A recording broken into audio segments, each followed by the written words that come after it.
या बातमीपत्राचे प्रायोजक आहेत pro rich look skin and hair studio. नमस्कार, पोलीस माझा न्यूजच्या बातमीपत्रात आपलं मनापासून स्वागत। पाहूयात काही विशेष घडामोडी।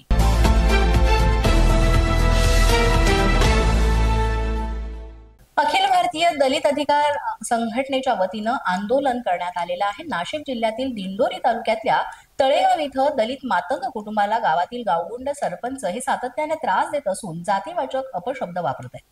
या विरोधात या त्रस्त कुटुंबानं 2023 आणि फेब्रुवारी 2025 मध्ये पोलिसात तक्रार देऊनही त्या व्यक्तीवर कुठल्याही प्रकारची कारवाई करण्यात आली नाही। तसंच अनुसूचित जाती जमाती प्रतिबंधक कायद्यानुसार सुद्धा गुन्हा दाखल करण्यात आला नाही। उलट पोलिसांनी तक्रारदार कुटुंबाला त्रास दिलेला म्हटलं जात आहे। त्यासाठी न्याय मिळावा आणि लवकरात लवकर या व्यक्तींवर कारवाई व्हावी या मागण्यांसाठी नाशिक मधल्या सिव्हिल हॉस्पिटल इथे हे आंदोलन करण्यात आलं। मागण्या पूर्ण झाल्या नाही तर तीव्र आंदोलनाचा इशारा सुद्धा अखिल भारतीय दलित अधिकार संघटनेच्या वतीनं यावेळेस देण्यात आलाय।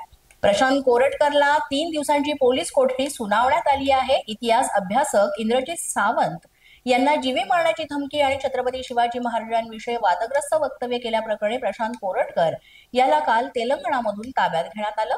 आज त्याला कोल्हापूर जिल्हा न्यायालयात हजर करण्यात आलं असता त्याला न्यायालयाकडून 3 दिवसांची म्हणजेच 28 मार्च पर्यंत पोलीस कोठडी सुनावण्यात आली आहे। त्या सुनावणी दरम्यान सरकारी वकिलांनी प्रशांत कोरटकर याला 7 दिवसांची पोलीस कोठडी मिळावी अशी मागणी केली होती। मागील 1 महिन्यांपासून आरोपी प्रशांत कोरटकर हा फरार होता आणि त्याला तेलंगणा येथून अटक करण्यात आली आहे। स्टँड अप कॉमेडियन कुणाल कामरा यानं उपमुख्यमंत्री एकनाथ शिंदे यांच्यावर विडंबनात्मक गाणं तयार केलं आणि गाण्यातून टीका करीत आक्षेपार्ह विधान सुद्धा केलं। या विरोधात शिवसेनेतर्फे आता विविध ठिकाणी निषेध आंदोलन करण्यात येत आहे। मनमाड इथल्या नांदगाव मध्ये सुद्धा तीव्र निषेध आंदोलन करण्यात आलं। नांदगाव येथे कुणाल कामरा विरोधात गुन्हा दाखल करण्यात यावा अशी मागणी यावेळेस करण्यात आली। यावेळेस मोठ्या संख्येने शिवसैनिक उपस्थित होते।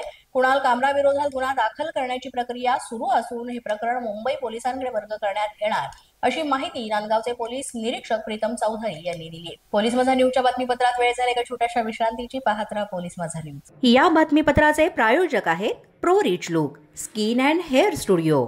विश्रांतीनंतर पुन्हा एकदा पोलीस माझा न्यूजच्या बातमीपत्रात आपलं मनापासून स्वागत।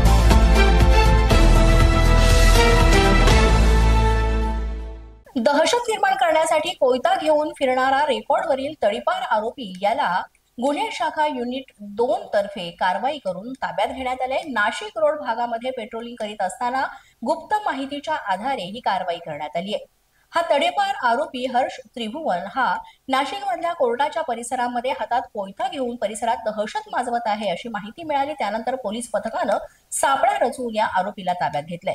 त्यानंतर नाशिक रोड पोलीस स्थानकामध्ये याबाबत गुन्हा दाखल करण्यात आला असून पुढील कारवाई सुरू आहे। उन्हाळ्याच्या सुट्ट्या आता जवळ आलेल्या आहेत आणि प्रवाशांच्या वाढत्या गर्दीला सामोरं जाण्यासाठी भारतीय रेल्वेनं खास जय्यत तयारी केली आहे। महाकुंभ मेळा आणि होळी यानंतर येणाऱ्या उन्हाळी सुट्ट्यांसाठी गर्दीला नियंत्रित करण्यासाठी रेल्वेनं 332 विशेष गाड्या चालवण्याचा निर्णय घेतलाय।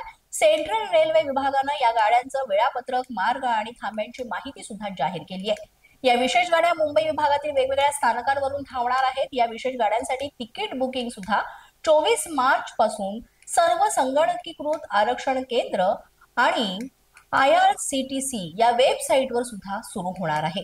प्रवाशांनी तिकीट लवकरात लवकर बुक करावी जेणेकरून या गर्दीमध्ये अडचण येणार नाही अशी माहिती सुद्धा समोर येते। अशाच नवनवीन व्हिडिओसाठी पोलीस माझा न्यूजचं YouTube चॅनल सबस्क्राईब करा।